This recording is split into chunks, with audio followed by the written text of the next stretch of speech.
All right, let's take a look at it.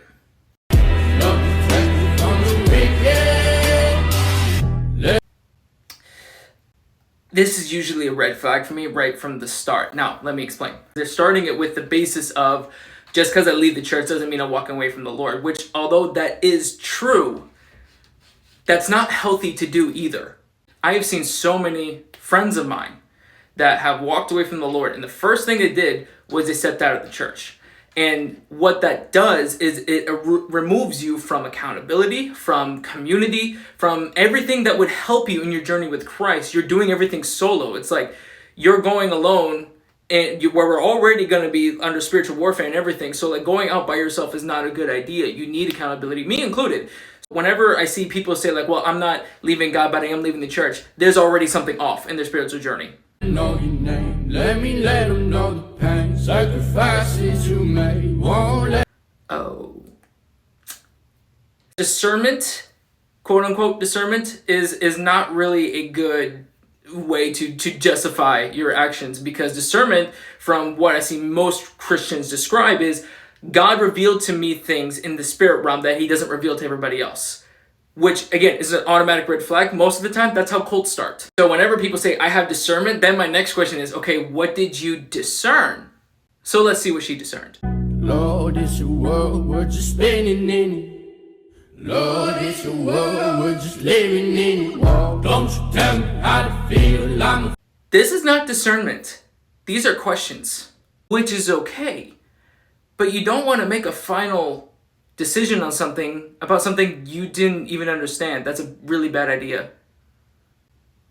So why is the book of Enoch not in the Bible? Well, all you got to do is do some basic research on Google, read it, and then even ChatGPT it if you don't want to do that. I mean, this is just what I looked up on ChatGPT as to why the book of Enoch contradicts the Bible, or why the book of Enoch is not in the Bible. It's very simple. As to why we don't use the name Yahweh in church, because God has many names. He goes by Adonai, he goes by Elohim, El Shaddai, Jehovah Nissi, Jehovah Rapha. There's many names he goes by.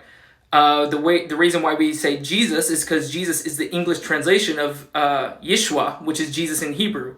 So it's not like we're committing blasphemy. We're just using the English translation. Like my name is Jonah in English, but in Mexico they pronounce it Jonas. I'm not taking offense to that. That's just how they pronounce my name in their dialect. These last two questions, you can just ask your local pastor or your church to get more understanding. Why don't we talk about spiritual warfare and demons? Most churches I see that they do. Most Christians talk about spiritual warfare because it is a very real thing. As to why churches use the facilities that they do, I don't know. But that's the person's job, and they're accountable to the Lord. So if they're in sin, God's going to convict them, not us. Died on the cross, rose on the third day.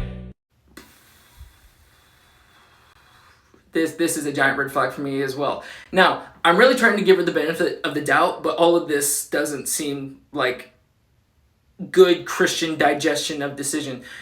I could be wrong on this, but my first interpretation is that she sat in nature and just spent time with the Lord, which is great.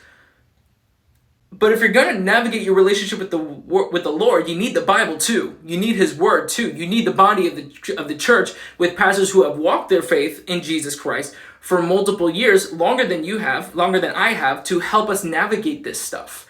Doing this by yourself and not using the Bible this is like, I'm legit scared of people who legit walk this path of Christianity because there's no safe boundaries there. They're just kind of wandering around saying whatever they feel like is God. Now, I'm not saying that this is her. I'm not condemning this. What I am responding to is how people can receive this message. So if this is not her, don't harass her. I don't mean to be attacking her. But from what I'm interpreting this, everything of this is a red flag.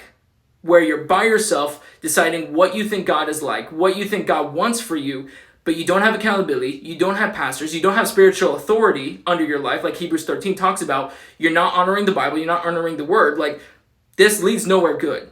So please don't harass this creator. I'm just sharing from my own perspective because I get questions about these a lot. I hope this helps somebody.